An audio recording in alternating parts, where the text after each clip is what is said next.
Sir మరి ఈ రోజు నామినేషన్ కార్యక్రమం జరుగుతుంది గురజాల్లో. మరి ప్రజల్లో స్పందన ఏ విధంగా ఉంది సార్? మీరే చూస్తా ఉన్నారు, ప్రజలు ఉప్పెన్లా తరలి వచ్చారు.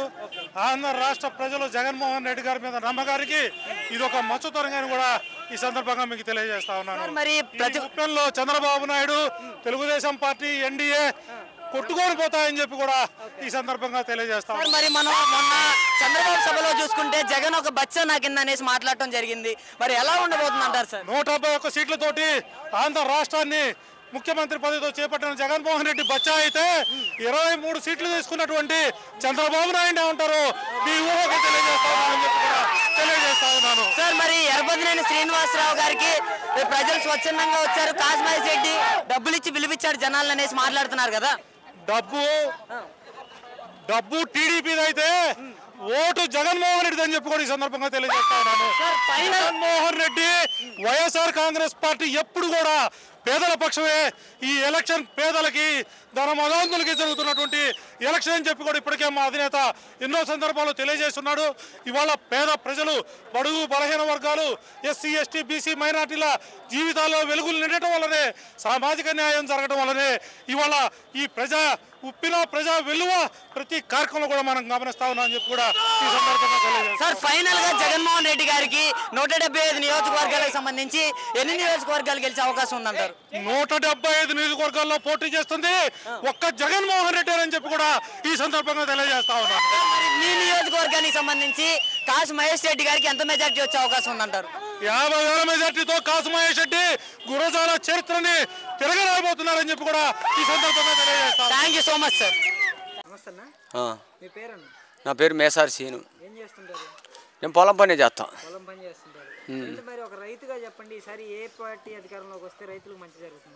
మాకు జగన్ పార్టీ వస్తేనే బాగా జరుగుతాయా?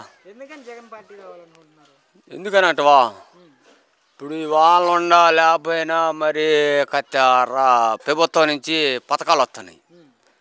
మా ఆమెకి 18,700 వస్తున్నాయి, నాకు పింఛన్ వస్తుంది, మరి రైతు భరోసా వస్తుంది, మరి కొంతవరకు నాకు ఇల్లు జరుగుతుంటుంది, మరి అమ్మఒడి అంటే మనకు లేదులే, మరి నాకు వస్తనే. అందుకని మా జగన్ ప్రభుత్వం అయితే బాగుంటుంది.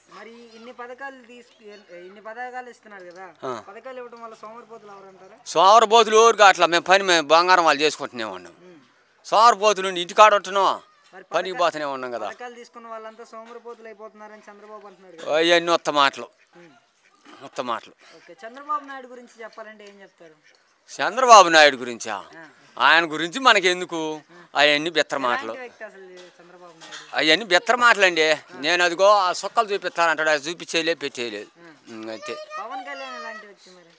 పవన్ కళ్యాణ్ అసలు వేస్ట్, ఆయన గురించి అడగటం వేస్ట్. ఎందుకంటే మాకెళ్ళి ఆ పవన్ కళ్యాణే లేదు, ఆ గలాసే లేదు.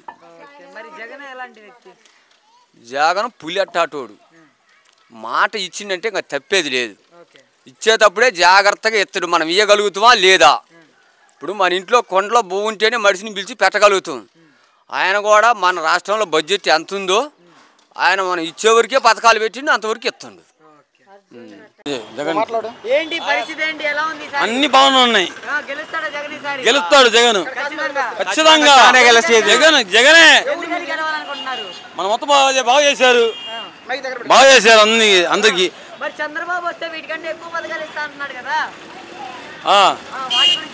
వాళ్ళ గురించి మనం ఎందుకని జగన్ రావాలి మాకు. వాళ్ళు రారు, వీళ్ళు వస్తారు. భయం, జగన్ భయపడడం ఏం లేదు, అతనే వస్తాడు. ఏమీ లేదు, ఈ ప్రభుత్వం వచ్చింది మంచిదబ్బా. అన్ని ఉపయోగాలు ఉన్నాయి మాకు, అన్ని మంచిగా జరిగింది. నెంబర్ 1.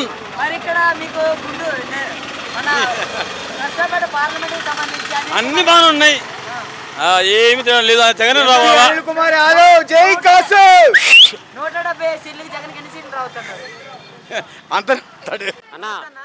నమస్తే, రాయపాటి మర్యాదాసు.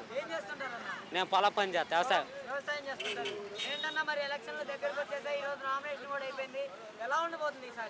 ఎలా ఉండబోతుందంటే 2014లో చంద్రబాబు నాయుడు అన్ని పథకాలు పెట్టిండు, ఒక్కటి కూడా అమలు చేయాల. అమలు చేయక ఇవాళ జగన్మోహన్ రెడ్డి గారు అమ్మ ఒడి, రైతు భరోసా, 45 సంవత్సరాలు దాటిన వాళ్ళకి 18,000 ఏంది అన్ని కార్యక్రమాలు చేసి పెట్టిండు. ఉపయోగాలు అందరికీ భరోసా ఇచ్చిండు అన్న జగన్ అన్న.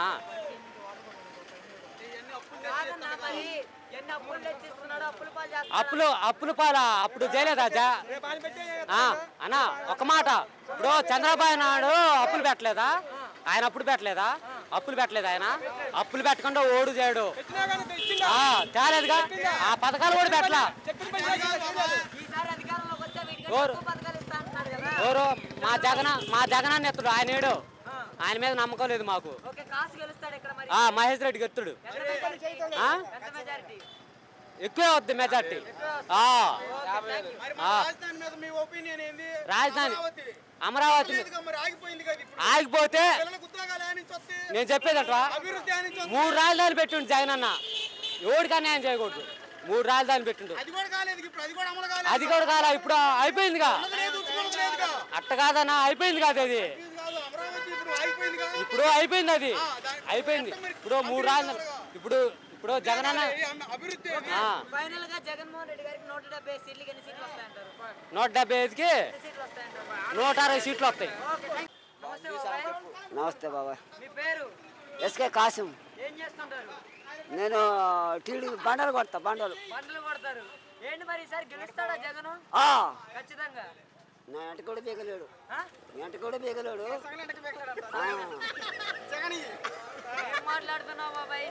నలుగురు గచ్చి ఒకటి కొడతారు. అది కరెంటా? నలుగురు గచ్చి ఒకటి కొడతారు. అది కరెంటా? మరి ఇప్పుడు చంద్రబాబుని, పవన్ కళ్యాణ్ ని, బీజేపీని చూసి జగన్ భయపడుతున్నారు అంటున్నారు కదా. ఓడిపోతాడని కలుపుకోడు. ఆ దొంగని వాడిని కలుపుకోడు. నేను ఓడిపోతాను కలుసుకున్నాను. జగన్ ఏం చేస్తాడని గెలుస్తాడు? నా ఆస్తులు బీగుడు. నలుగురు గచ్చి కొడతారు. ఒక్కడే పవన్ కళ్యాణ్ సీఎం అవుతాడండి ఈసారి. నా ఆతులు కాదు. పవన్ కళ్యాణ్ చెబుతున్నాడు కదా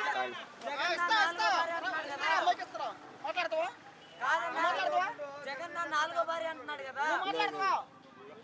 నలుగురు గచ్చి ఒకరిని కొట్ట. అది కరెక్ట్ కాదండి. నా పేరు కె మరేదాసు. వ్యవసాయ కూలి. ఏంటన్నా మరి ఏ విధంగా ఉంది అన్న? ఈసారి గుర్జియాల నియోజకవర్గంలో మన కాసు మహేష్ రెడ్డి గారు 50,000 మెజార్టీతో గెలుపొందుతారు. 50,000 మెజార్టీతో గెలుపొందుతారు. ఇప్పుడు చంద్రబాబు నాయుడు, పవన్ కళ్యాణ్, బీజేపీ వాళ్ళు కుక్కలు పందులు నక్కలు ఎన్ని కలిసి వచ్చినా మన జగనన్న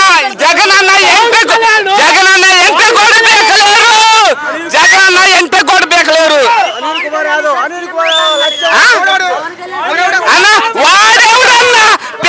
అన్న వాడు బెల్లం మాటలే లెక్క చేయని యాదవన్నా. వాడెవడన్నా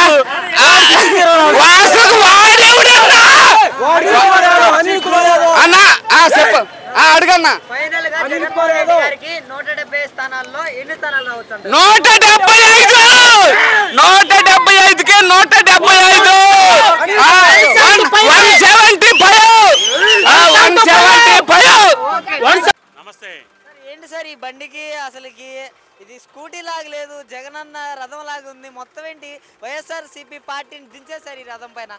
జగన్మోహన్ రెడ్డి గారు అంటే మాకు మేలు జరుగుతుంది.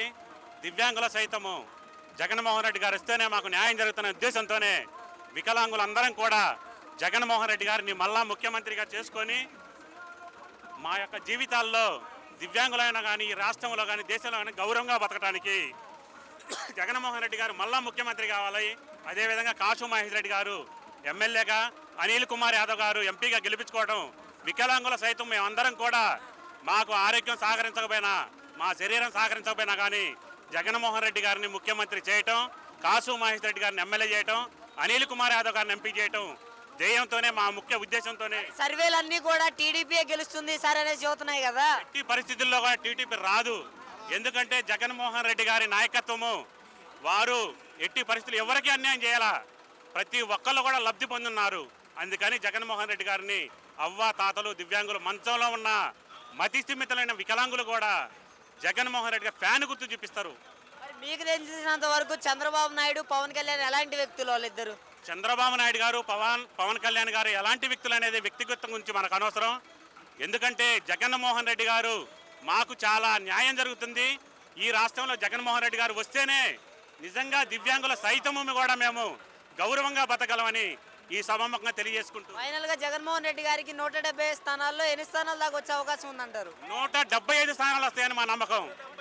175కు 175. పవన్ కళ్యాణ్ పరిస్థితి ఏంటంటారు? పవన్ కళ్యాణ్ వ్యక్తిగతంగా ఎటువంటి పరిస్థితులను విమర్శించట్లేదు, కానీ జగన్మోహన్ రెడ్డి గారికి 175కు 175 వస్తాయి. ఖచ్చితంగా ఈ రాష్ట్రంలో వికలాంగుల సైతం గౌరవంగా బతుకుతామని కూడా. కృష్ణదేవరాయలు గారి పరిస్థితి ఏంటంటారు? ఇక్కడ ఈసారి పోటీ చేస్తున్నాడు కదా. కృష్ణదేవరాయలు గారు వైఎస్ఆర్ కాంగ్రెస్ లో ఉన్నప్పుడు గెలిచాడు, కానీ ఈ రోజు చంద్రబాబు నాయుడు గారిని నమ్ముకొని వెళ్ళిపోయాడు కాబట్టి ఖచ్చితంగా ఆయన ఓడిపోయే పరిస్థితుల్లో ఉంటాడు. పరిస్థితుల్లో కూడా అనిల్ కుమార్ యాదవ్ గారికి ఎంత మెజారిటీ రావచ్చు అంటారు? అనిల్ కుమార్ గారికి 30,000 నుండి మా అంచనా ఖచ్చితంగా తగ్గకుండా అనిల్ యాదవ్ గారు వైఎస్ఆర్ కాంగ్రెస్ పార్టీ బౌట ఎగరైపోతున్నారు. సార్ ఈ రోజు కాశీ మహేష్ రెడ్డి గారి నామినేషన్, మరి జనాలు అయితే విపరీతంగా వస్తున్నారు. మరి జనాల్ని డబ్బులు ఇచ్చి పిలిపిస్తున్నారు అనేసి ప్రతిపక్షాల వాళ్ళు మాట్లాడుతున్నారు కదా, దాని గురించి మీరేం చెప్తారు సార్? ఈరోజు మరి తెలుగుదేశం పార్టీ వాళ్ళు చూడాల్సింది ఒకటే, వీళ్ళందరూ డబ్బులు ఇస్తే వచ్చేవాళ్ళు కాదు. మండు ఎండలో కూడా ఈరోజు 45-50 డిగ్రీల ఎండలో మరి ప్రేమ అభిమానంతో ఈరోజు జగన్ గారి మీద ఉన్నటువంటి అభిమానం కావచ్చు, మరి మా ఎమ్మెల్యే కాశీ మహేష్ రెడ్డి గారి మీద ఉన్న అభిమానంతో ఈరోజు సుమారు 50,000 పైచిలకు మరి వైఎస్ఆర్ కాంగ్రెస్ పార్టీ నాయకులు కార్యకర్తలు మరి వేలాదిగా పాల్గొని ఈరోజు నామినేషన్ కార్యక్రమాన్ని జయప్రదం చేశారు. మరి ఎలా ఉండబోతుంది? నామినేషన్ కూడా అయిపోవచ్చింది, మరి ఎలా ఉండబోతుంది గురజాల నియోజకవర్గం? ఈ రోజే మరి వైఎస్ఆర్ కాంగ్రెస్ పార్టీ విజయం తథ్యం అని మరి ప్రజలందరూ కూడా నిరూపించారు. మరి మొన్న జరిగినటువంటి వాళ్ళ నామినేషన్ రోజు మరి 5,000 నుంచి 7,000 మంది మాత్రమే వచ్చారు. ఈరోజు మీరు చూసుకున్నటువంటి ఈరోజు ఏ వీధిలో పట్టినా వైఎస్ఆర్ కాంగ్రెస్ పార్టీ జెండాలు, మనుషులు ఈరోజు సుమారు 50,000 పైచిలకు మరి మెజారిటీ కూడా ఈరోజు మనం అందరం చూస్తున్నాం. సార్ ఫైనల్ గా మరి మీకు తెలిసినంత వరకు ఏ విధంగా ఎంత మెజారిటీ వస్తుందంటారు రాష్ట్ర వ్యాప్తంగా? సీఎం గారు చెప్పినట్టు వైనాట్ 175 అనేది ఈరోజు కళ్ళకు కట్టినట్టుగా మరి మనం అందరం కూడా ఈరోజు ఈ నామినేషన్ కార్యక్రమంలో చూసాం. Okay, thank you sir. మీ పేరు సార్? వెంగళ రెడ్డి. వెంగళ రెడ్డి గారు ఏం చేస్తుంటారు సార్? నేను ఆ కొట్లో గుమస్తాకుంటా. ఓకే, ఏంటి సార్ మరి పరిస్థితి ఎలా ఉంది? ఈసారి ఏ పార్టీ రావచ్చు అంటారు? Party YCP వస్తుందయ్యా. వైసీపీ వస్తుందంట. ఎందుకని రావాలనుకుంటున్నారు? అభివృద్ధి సంక్షేమ పథకాలు అందిస్తుండ్రు కదా, అందువల్ల. మరి పథకాలు ఇవ్వడం వల్ల ఉపయోగాలు ఏంటంటారు? ప్రజలందరికీ అందుతున్నాయి, దానివల్ల దగ్గరకు వస్తున్నాయి కదా అందరికీ, ఎవరికి వాళ్ళకి అందుతున్నాయి. వేరే వాళ్ళకి చెందకుండా డైరెక్ట్గా కొడుతుండు కదా, దానివల్ల లబ్ధి పొందుతారు జనాలు. పథకాలు తీసుకున్న వాళ్ళంతా ఓట్లు వేస్తారంట.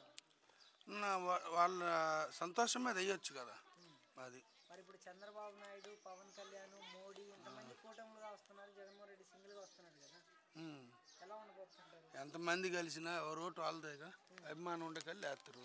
మరి ఇన్ని పార్టీల పొత్తులు చూసి జగన్ గారు భయపడుతున్నారు అంటున్నారు కదా. జగన్ భయపడుతున్నా, నాకు వచ్చిన అనవసరం అది. భయపడేవాడు సోనియా గాంధీకి అదురుపోవాలా, వీళ్ళకి అదురుపోవాలి ఢిల్లీకి. పవన్ కళ్యాణ్ చూసి భయపడుతున్నారు అంటున్నారు కదా. పవన్ కళ్యాణ్ భయపడతాడు, భయపడేవాడు 21 సీటుకి ఎందుకు పోటీ చేస్తుండే ఆయన మరి. మరి పవన్ కళ్యాణ్ గురించి చెప్పాలంటే ఏం చెప్తారు? పవన్ కళ్యాణ్ గురించి చెప్పటం వేస్ట్, మనం చెప్పలేము వాళ్ళ గురించి. ఏముంది ఆయన చెప్పడానికి? ఫైనల్గా జగన్మోహన్ రెడ్డి గారికి 170 స్థానాలు, ఎన్ని స్థానాల దాకా రావచ్చు? 170 స్థానాలు వస్తాయని ఆశిస్తాను. నమస్తే. మీ పేరమ్మా? దానమ్మ గారు. ఏం చేస్తుంటావమ్మా? ఏం చేయాలి, ఇంట్లోనే ఉంటావు. ఏదైనా ఫంక్షన్ వస్తుందా మరి? వస్తుంది. ఎంత వస్తున్నాయి? 3,000. 3,000 వస్తున్నాయా? మరి ఎలా ఉంది జగన్ వచ్చాక? బానే ఉంది. మరి బానే ఉందా? గెలుస్తాడా మరి నెక్స్ట్? మాకు దేవుడు ఆయన్నే గెలిపించాలని చూస్తున్నాం. ఆయన్నే గెలిపించాలనుకుంటున్నాం. ఎందుకని గెలవాలనుకుంటున్నాం? మంచిగా తలుపు కొట్టిస్తుందిగా, ఇంకా అందుకని. మరి ఇక్కడ మీ నాయకులు ఏమైనా పట్టించుకుంటారు? వైసీపీ నాయకులు ఏమైనా ఇబ్బంది అంటే, ఏదైనా సమస్య వెళ్తే పట్టించుకుంటారా? మాకు తెలియదు అవన్నీ. పెన్షన్ తీసుకుంటాం. వాలంటీర్లు ఇస్తున్నారు మరి ఇంటి దగ్గరకు వచ్చి? ఎంత? ఇంటి దగ్గరకు వచ్చి 3,000. మరి ఇంతకు ముందు ఎలా ఇచ్చేవాళ్ళు పెన్షన్ మీకు? ఆఫీస్ కాడికి పోయి చెమట్లో పోయి తట్టుకుంటావా, నిలబడి తీసుకుంటే.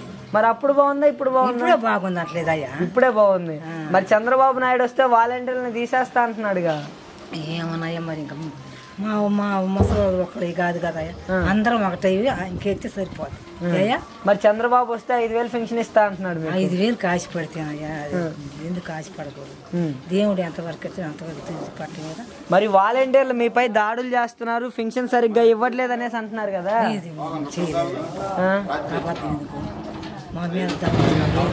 మరి వాలంటీర్ల వల్ల ఉపయోగం ఉందా మీకు? వాళ్ళు పాపం నీటి గుర్తించి వాళ్ళు వచ్చి ఇంటికి ఎత్తారు, ఇంటికి వచ్చేస్తున్నారు. అంత మంచిగా ఉందా? మరి అంత మంచిగా గెలుస్తాడా మరి జగన్? ఓడిపోవాలనే కాదు మేము అనుకోలేదు. ఓకే. నమస్తే అన్న, మీరు ఎక్కడి నుంచి వస్తున్నారు? బోధవాడ గ్రామ సర్పంచ్ని, గురజాల నియోజకవర్గం. అది మా ఎమ్మెల్యే గారు కాశీ మహేష్ రెడ్డి గారు. మా ఎమ్మెల్యే గారు ఆధ్వర్యంలో నియోజకవర్గం చాలా అభివృద్ధి పదంలో నడుస్తుంది. మీకు ఏదైనా సమస్యలు ఉంటే చెప్పండి. అంటే మరి ఇప్పుడు జగన్మోహన్ రెడ్డి ఈ 5 ఏళ్ల కాలంలో పల్నాడు ఏరియా వెనకబడిపోయింది, పరిపాలన మంచిగా చేయలేకపోతున్నారు అనేసి అయితే ప్రచారం అయితే బయటకు వచ్చింది. మరి మీ ఎంపీ శ్రీకృష్ణదేవరాయలు కూడా రాజీనామా చేసి టీడీపీకి మగ్గు చూపారు కదా. మరి మీ పల్నాడు ఏరియాలో ఈసారి వైసీపీ వాళ్ళు గెలిచే అవకాశాలు ఉంటాయి? మా పల్నాడు ఏరియాలో ఎస్సీలు, బీసీలు, ఎస్టీలు, ఓబీసీలు అందరూ వైసీపీ వైఎస్ జగన్మోహన్ రెడ్డి గారు వెనకాలే ఉన్నారు. అత్యధిక మెజారిటీ తోటి గెలిపిస్తున్నారు. మా ఎంపీ స్థానం అనిల్ కుమార్ యాదవ్ గారికి, మా పార్లమెంట్ స్థానంలో ఎక్కువ బీసీ ఓట్లు ఉన్నాయి. ఆ ఓట్లని జగన్మోహన్ రెడ్డి గారు ఆలోచించి మా బీసీగా ఎప్పుడు కనివిరిగిన రీతిలో పార్లమెంట్లో ఎప్పుడు రెడ్డి కమ్మ ఉండే వాళ్ళని బీసీగా ప్రకటించి, బీసీ అభ్యర్థిగా అనిల్ కుమార్ యాదవ్ను ప్రకటించి అత్యధిక మెజారిటీ తోటి ఆ పార్లమెంట్ స్థానాన్ని మేము వైసీపీ తరఫున కైవసం చేసుకోవడానికి మేము సిద్ధంగా ఉన్నాము. అలాగనే మా గురజాలలో కాశీ మహేష్ రెడ్డి గారిని గతంలో మెజారిటీ కాడికి కూడా ఇప్పుడు అత్యధిక మెజారిటీతో గెలిపించుకోవడానికి సిద్ధంగా ఉన్నాం. ఎక్కడ దాకా మా గ్రామంలో మా చిన్న బోధవాడ పంచాయతీలో హౌస్ సైట్స్ ఉన్నాయి. హౌస్ సైట్స్ డిస్ట్రిబ్యూట్ చేయడం కానీ, హౌస్ సైట్స్ కన్స్ట్రక్షన్ చేయడం కానీ మా ప్రభుత్వం ఎంతో అభివృద్ధి పదంలో చేసింది. ప్రజలు కూడా ఎంతో ఆశాస్పదంగా ఆ అభివృద్ధి పదంలో నడుస్తుందని, సంక్షేమ పథకాలు అందరికి అందుతున్నాయని మేము బాగా పార్టీని ఓట్లు వేసి గెలిపించుకుంటామని. మరి మీకు అనిల్ కుమార్ యాదవ్ గారిని ఒక బీసీ అభ్యర్థిని మీకు ఎంపీ క్యాండిడేట్గా అనౌన్స్ చేయడం జరిగింది. మరి ప్రజా ఆదరణ ఆయన పొందగలంటారు అనిల్ కుమార్ గారు? అనిల్ కుమార్ యాదవ్ గారు ఒక బీసీ అభ్యర్థి. ఆయన్ని మా జగన్మోహన్ రెడ్డి గారు ప్రతి నియోజకవర్గంలో, ప్రతి పార్లమెంట్లో అందరికీ సమన్వయం కల్పించాలని, ఓన్లీ ఒక రెడ్డి, కమ్మ, కాపుకే కాకుండా అన్ని వర్గాలకి సమన్వయం కల్పించాలని చెప్పేసి ప్రతి పార్లమెంట్ స్థానంలో బీసీని, ఒకసారి ఎస్టీని, ఒకసారి ఓసీని అందరికీ సమపాలన చేయాలనే ఆలోచనతో మా ముఖ్యమంత్రి గారు నిర్ణయం తీసుకున్నారు. ఆ నిర్ణయాన్ని మేము కట్టుబడి ఉంటాం. ఫైనల్గా జగన్మోహన్ రెడ్డి గారికి 170 స్థానాల్లో ఎన్ని స్థానాలు దగ్గర వచ్చింది? జగన్మోహన్ రెడ్డి గారికి ఈసారి మేము ఎక్స్పెక్టేషన్ ప్రకారం 151 సీట్కి 175కి 175 టార్గెట్ పెట్టుకున్నాము. 155 దాకా వస్తాయని మేము అంచనా వేసుకుంటున్నాము. గవర్నమెంట్ ఫామ్ అవుతుంది. గవర్నమెంట్ ఫామ్ అయ్యి ఈ సంక్షేమ పథకాలు అలానే అందుతాయని ఆశిస్తున్నాం. జై జగన్. ఎందుకంటే వరుసలో నిలబడి. ఏ వరుసలో నిలబడ్డరు? పింఛన్ వరుసలో. పింఛన్ తెచ్చుకోవడానికి ఇక్కడ ఇవ్వకుండా బ్యాంకీలో పెట్టిరు. జగన్ వచ్చినాక అప్పుడే ఆయన రాకతలకి ఆయన వచ్చినాక ఇంకా వాలంటీర్లు వచ్చా. ఇంకేడ వాలంటీర్ వచ్చి మాకు చీకటి తోడి తీసుకొచ్చి ఇస్తారు. మాకు ఏ దిగులు లేదు. చంద్రబాబు ఉన్నప్పుడు లైన్ లో నిలబడి చచ్చిపోయారు జనాలు. ఒక మడి చచ్చిపోయింది ముసలమ్మాడ. నిజంగానే చచ్చిపోయింది. నిజంగానే చచ్చిపోయింది. పడిపోయింది అడపడి. నువ్వు అబద్ధం చెబుతున్నావులే. ఏం లేదులే, అబద్ధం లేదు. నిజంగానేనా? నిజంగానే చనిపోయింది ఒక ముసలమ్మ. మరి ఇప్పుడు ఎలా ఇస్తున్నారు? ఇప్పుడు లేవంగానే వాళ్ళు లేయా మేము ఇస్తాం, లేయా డబ్బులు ఏలేదుగా లేనంటారు వాళ్ళు వాలంటీర్లు ఇస్తారు. మరి వాలంటీర్లు వాళ్ళ ఉపయోగమే లేదంటున్నారు కదా చాలా మంది. వాళ్ళు అంటారు గిట్టిన వాళ్ళు అంటారు. ఓకే. మరి ఇప్పుడు చంద్రబాబు నాయుడు, పవన్ కళ్యాణ్ కలిసి పోటీ చేస్తున్నారు చేసుకోది. మాకే వేసే జగన్కే. వాళ్ళిద్దరిని చూసి జగన్ భయపడుతున్నాడంట. ఏం పర్వాలేదు, కాదు ఇదిగో జగన్ ని ఈసారి ఎట్టి పరిస్థితిలో జైలుకి పంపిస్తాం మేము, జగన్ ఒక దుర్మార్గుడు అంటున్నాడు పవన్ కళ్యాణ్. వాళ్ళని కూడా సరిపోతుందా గిట్టిన వాళ్ళు? అందరికి తెలుసు. అమ్మఒడి డబ్బులు ఇస్తాడా, ముసలోళ్ళు డబ్బులు ఇస్తాడా, ఇళ్ళకి ఇచ్చిండా, ఇళ్ళ ఫ్యాట్లు ఇచ్చిండా, ఇంకా ఆయన ఏం చేసిండని ఆయన మరి ఇన్ని చేస్తుంటా ఆయన. ఇన్ని పార్టీలు పొత్తులు చూసి జగన్ భయపడుతున్నాడు. ఏం పర్వాలేదు, ఆయనకి మేము వేసేవాళ్ళంతా వేస్తూనే ఉంటాం ఆయన. మరి షర్మిల కూడా వాళ్ళతో కలిసిపోయింది కదా. కలిసిపోయింది. మాకెందుకు, మాకు జగనే. మీకు జగనే గెలుస్తాడా? గెలుతుడు. ఏం పర్వాలేదు, దేవుడు ఆయన.